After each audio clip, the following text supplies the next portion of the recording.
अमावस की काली रात में कुछ लोग एक जंगल के बीच में लकड़ियों को जलाए हुए अपने हाथों में लेकर खड़े हुए थे। वो 4 आदमी थे और एक उनका गुरु जो लगातार मंत्र पढ़े जा रहा था। थोड़ी सी दूर उस आग के पास एक लड़की बैठी थी जो कुछ अलग सी लग रही थी। फिर एकदम गुरु जी ने कहा, मार दो इसे जल्दी, वरना देर हो जाएगी।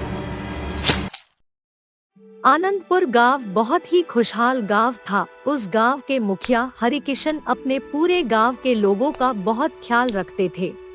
और चाची ठीक हो? हाँ बेटा ठीक हूँ, बस तुम्हारी वजह से ही लोग गांव में इतना खुश रह पाते हैं। अरे चाची बस दया है उस ऊपर वाले की, सब अच्छा होगा। हाँ। हरिकिशन की पत्नी सावित्री भी बहुत ही अच्छे व्यवहार की थी। वो भी गरीब लोगों की बहुत मदद करती थी।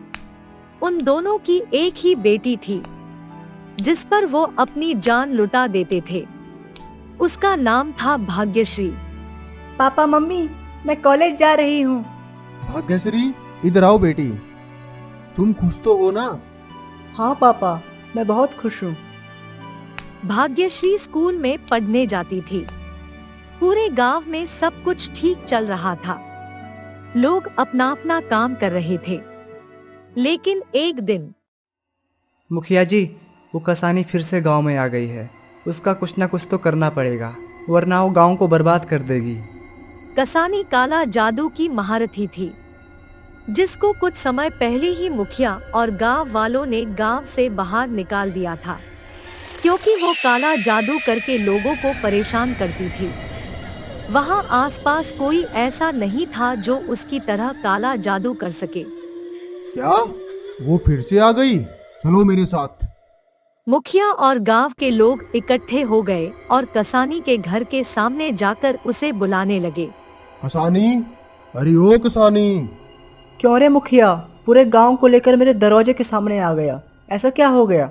देख कसानी, जब हम लोगों ने तुझे इस गांव से निकाला दे रखा है तो फिर तू दोबारा क्यों आ गई यहाँ पर? मुखिया, अब मैंने काला जादू करना छोड़ दिया है। मैं बस इस गांव में शांति से रहना चाहती हूँ। नहीं मालिक, इस पे भरोसा मत कीजिए। अगर ये इस गांव में रही तो इस गांव का विनाश निश्चित है।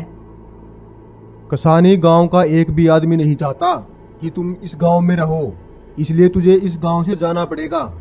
या तो तू प्यार से चली जा, वरना हमें फिर कुछ और करना पड़ेगा। मुखिया, तुम ये गलत कर रहे हो, इसका अंजाम बहुत बुरा होगा। यह कहकर कसानी गांव छोड़ देती है। 2 दिन बाद गांव के बाहर एक आदमी मरा हुआ पड़ा था। सारे गांव के लोग वहां इकट्ठे हो गए और मुखिया भी वहां आ गया। मालिक, ये काम जरूर उस कसानी ने किया होगा। कसानी, अब फिर गांव में वही मौतों का सिलसिला चलेगा। उसी रात को मुखिया अपने घर में सो रहा था। रात को वो पानी पीने के लिए उठा तो उसने देखा कि उसकी बेटी घर से बाहर जा रही है। मुखिया हैरान हो गया कि इस वक्त उसकी बेटी कहाँ जा रही है। वो उसके पीछे जाने लगा। मुखिया की बेटी गांव में घुस जाती है और किसी लड़के को इशारा करके बुलाती है। वो लड़का जैसे ही उसके पीछे पीछे जाता है, भाग्यश्री उसे लेकर एक जंगल में चली जाती है। मुखिया जब वहां पहुंचता है तो वहां का नजारा देखकर मुखिया एकदम सहम जाता है।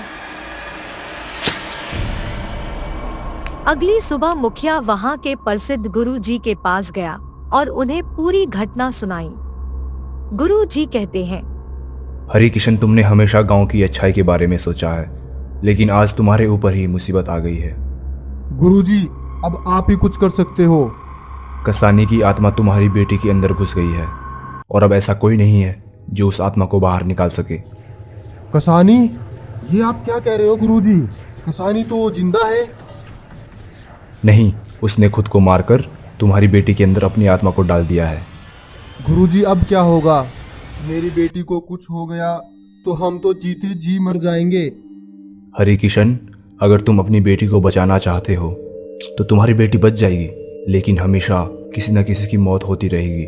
इसका केवल एक उपाय है, हमें तुम्हारी बेटी को तंत्र मंत्र से काबू करके उसकी बलि देनी होगी। गुरुजी, मैं अपनी बेटी को मारने की अनुमति कैसे दे सकता हूँ?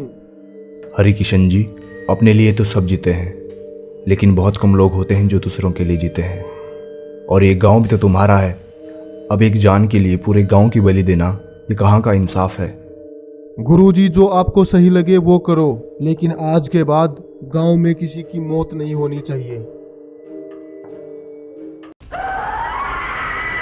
मार दो इसे जल्दी, वरना देर हो जाएगी।